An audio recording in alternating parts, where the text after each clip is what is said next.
Hello everyone, Juicebags here, and welcome back to a little Minecraft Tekkit. For 1.5.2, I anticipate Tekkit is going to be getting a major overhaul here pretty soon, and possibly going into the 1.6 variety, so we'll see if that happens. If so, I'll definitely be switching the server over to whatever the newest version of Tekkit is. I know that there is an update that added the QCraft blocks. However, the server is not quite stable with that yet, so we won't be upgrading that. I'm going to wait until there's a bigger upgrade. So this episode, I want to go ahead and start taking a look at uranium. I mentioned it before. One of the things that really interests me about Tekkit is building large power stations. I don't know why. I just think it's a lot of fun figuring those things out and trying to make it happen. So today we're going to work on refining uranium. As if you look, you get nothing from any eye about how to do it. So I took a little research to figure out how to refine the uranium. And first things first, we want to start off. We're going to have to start working with quite a bit of steel now. So I want to get some steel made. I've already got quite a few made. Say I'm going to get 4 stacks of coal and then 1 stack of iron bars. See, I don't have any iron bars made in the public ME network, so let me head on over. I think I probably have some iron bars made over here in my private ME network. Take a peek here. Another thing I wanted to mention is that there are going to be some server openings coming up really quickly. I'll post a video up probably tomorrow with more details on how to get yourself whitelisted if you want in. There's going to be at least 2 slots opening, and potentially 3, maybe even 4. Yeah, I got plenty of iron smelted up there, so grab a stack of that and we'll head on over. And steel is pretty easy to make, and we already have all the materials for it, so it's just a matter of doing it. We just need some coal around the outside. Iron ingots in the middle is going to create steel dust. So now we got a stack of steel dust. We're going to head on over to our powered furnace that's hooked up, and that is going to smelt directly into steel. Now it's going right into the ME network. As you see, this should count. Yeah, there we go. The steel ingot count should be going up. And there we go. We got some more steel being made. Now, the first step in the nuclear power I want to work on is a fission reactor. We'll do fusion down the road, but we're going to start off with fission. Fission reactors are fueled by uranium, of course. I've only got 3 enriched uranium, and then we're going to put empty cells down the rest of the way, and that's going to give us a fissile fuel rod. That is going to be our fuel source for our fission reactor. I've got a few of these guys made already, and I was very disappointed. On the wiki, it says the expectancy of the fissile fuel rod is only about 30 minutes, which that's pretty weak. That's going to require I think that's why people are saying that the fission and fusion reactors are not necessarily that efficient. A fissile fuel rod lasting 30 minutes for what it takes to get it is kind of insane. But today we're not going to worry about that yet. We're going to worry about getting your enriched uranium. You see, I just used my last 3. I do have 17 uranium-238 breeding uranium. Now, there's 2 types of uranium you can get: enriched uranium and breeding uranium. Breeding uranium is going to be used to refuel a fissile fuel rod that is been spent. So you'll have to create a breeding reactor, which will do that down the line as well. and get our fissile fuel rods created, or refueled, pardon me. Now, to start things off, I went on, this has kind of been my experimental room, and I'm just going to do my temporary setup for right here. I did go on and I've got radiation shielding on all my power armor pieces now. That way I don't have to wear the hazmat suit. If you don't have that yet, make sure you get it on or get yourself a hazmat suit. But to start things off, I basically just created an unlimited water supply right here, threw an aqueous accumulator in the middle of it, and then we're going to get set up right over here. So there's 3 different machines that we need here.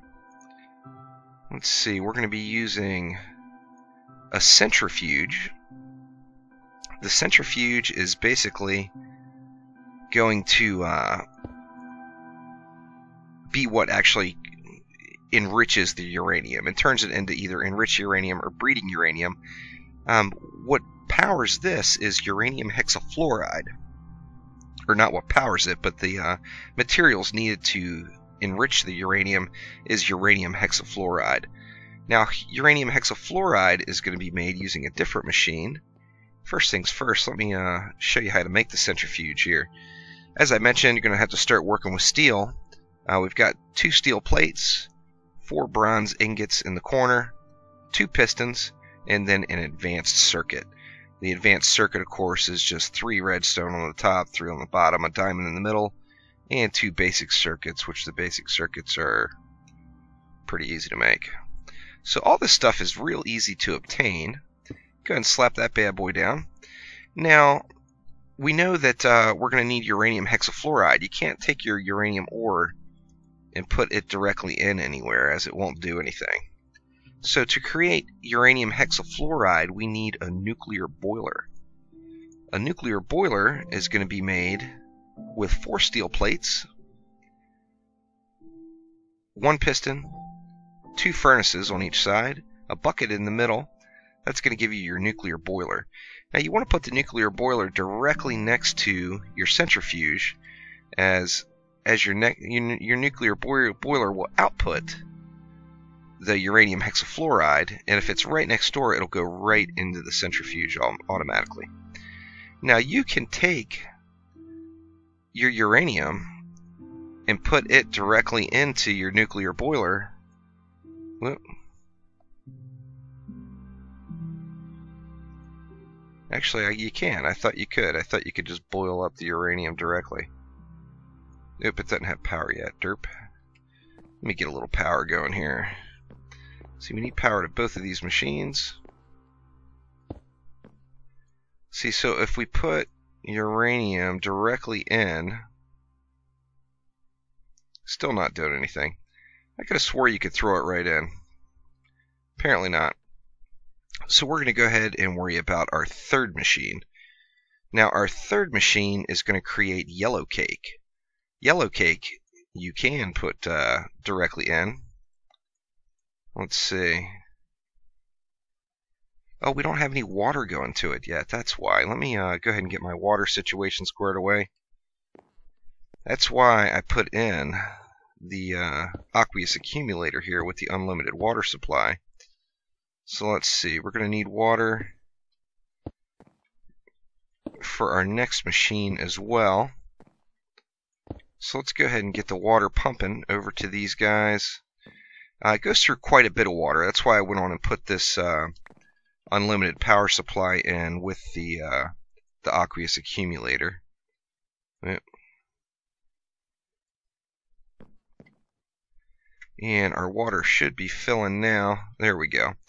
So, as I said, if you put 1 uranium in the nuclear boiler, it will indeed go ahead and turn that into uranium hexafluoride for you. And let's see, it should dump directly into the centrifuge here. Yeah, we got about one little tick there. Now the centrifuge does take quite some time, so we're just going to let that process here. Now, that is not how you want to do it, however. The reason being is the uranium it's not quite as rare as diamonds, but it is rare, so it's a little bit more difficult to come by. And unless you're just going to do ridiculous amounts of quarry pumping, you're going to want to really maximize your uranium ore. Pardon me. So how we're going to do that is with a chemical extractor. Now, a chemical extractor is made with 4 bronze ingots on the corners, 2 pistons, 2 steel plates, and then an elite circuit. An elite circuit is going to be 3 gold on the top, 3 on the bottom, 2 advanced circuits on the outside, and then a lapis block in the middle. That's going to give you your chemical extractor. So let's go ahead and throw that down. I put that underneath the water source too, because as you see, the chemical extractor does require water as well. Now, the chemical extractor won't dump directly into the nuclear boiler. You would think it would, but it does not.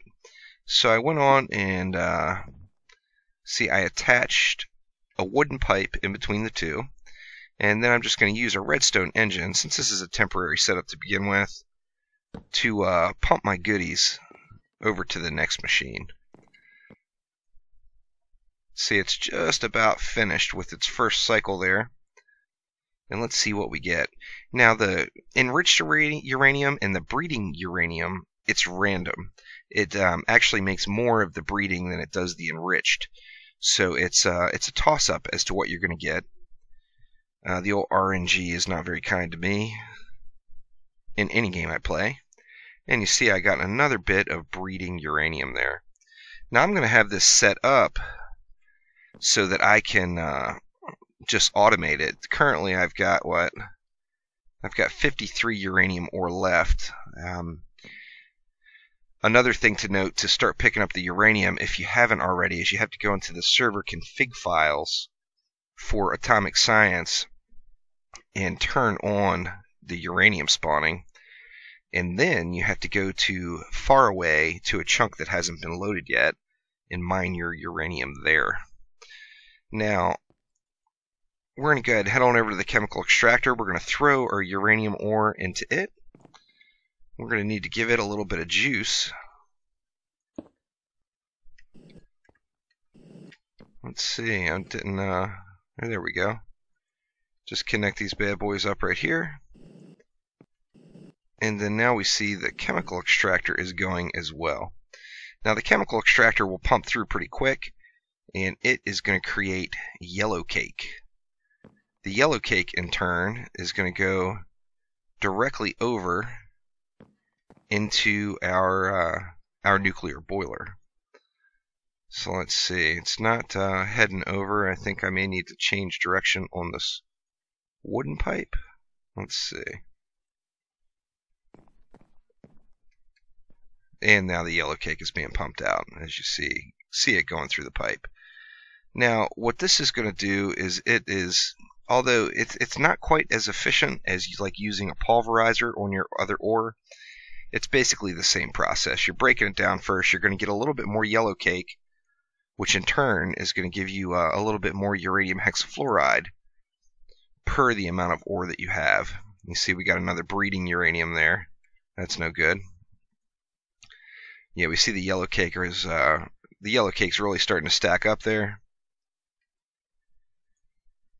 And we're going to end up having full tanks of uranium hexafluoride since the centrifuge takes so long. Now, of course, you can go ahead and put additional centrifuges in place, which I have not bothered with yet.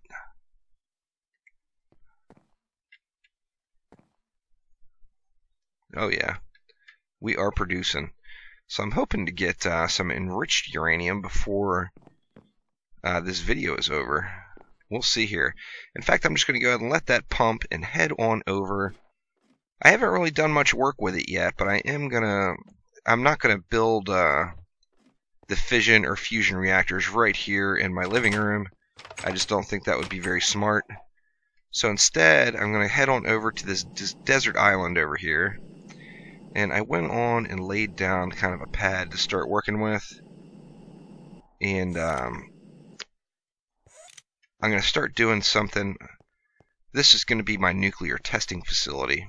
I'm going to turn this into to a building before long, and this is where I will actually test all of the nuclear goodies. I'll have fission reactors, some breeder stations to refill the fissile fuel rods, and then potentially fusion reactors as well, just to check it out. I love the power generation. It gets your mind working because you have to set things right. You can't just slap down blocks, and it's fun to play with. Let's head on back in and see if we got anything else yet out of this bad boy.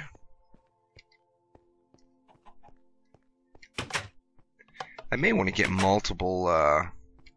As I get more uranium, I may end up setting up multiple centrifuge stations.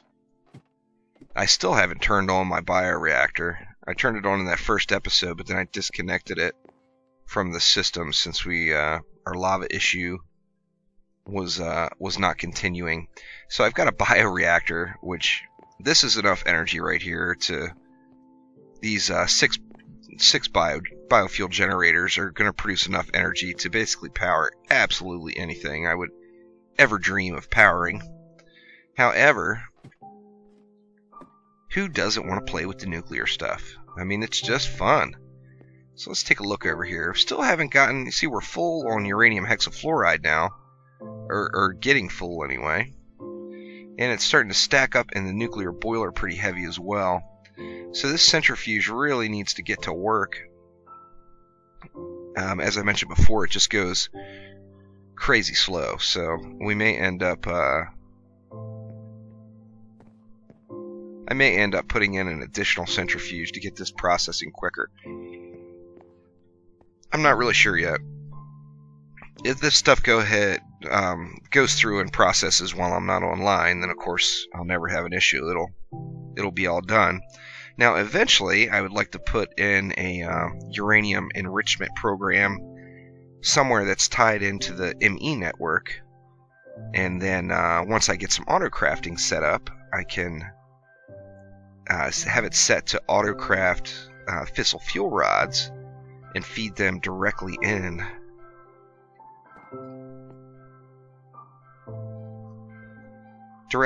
my fission reactor. See, oh, we got another breeding uranium. I'm going to end up having so much breeding uranium, it's ridiculous. Well, let's see, did we process through? No, we still haven't processed through all the uranium ore yet. But we are starting to fill up, and we're filling up with uranium hexafluoride on this side too, as the centrifuge just has no chance of keeping up with it. But there is uranium enrichment, and that is what we're going to be doing next here on the old Juiced server. As I mentioned, I'm going to put up a video probably tomorrow, letting everyone know what we have for slot openings. We definitely have 2 slot openings coming available, and potentially more. So I'll put up a video with instructions on how to do that within the next day or two, and hopefully get some more people on and playing. I've having a lot of fun with Tekkit so far. I'm also anxious for it to get bumped up to 1.6 plus. Hopefully that happens really soon. I know the Technic Launcher is now capable of handling 1.6.2, and I know Minecraft is actually upgraded past that point now. But I'm excited to see exactly what's going to happen. So thanks again for watching. Please click that like button and subscribe to the channel, and stay posted, as we'll be getting some more people in here real soon. Thanks again.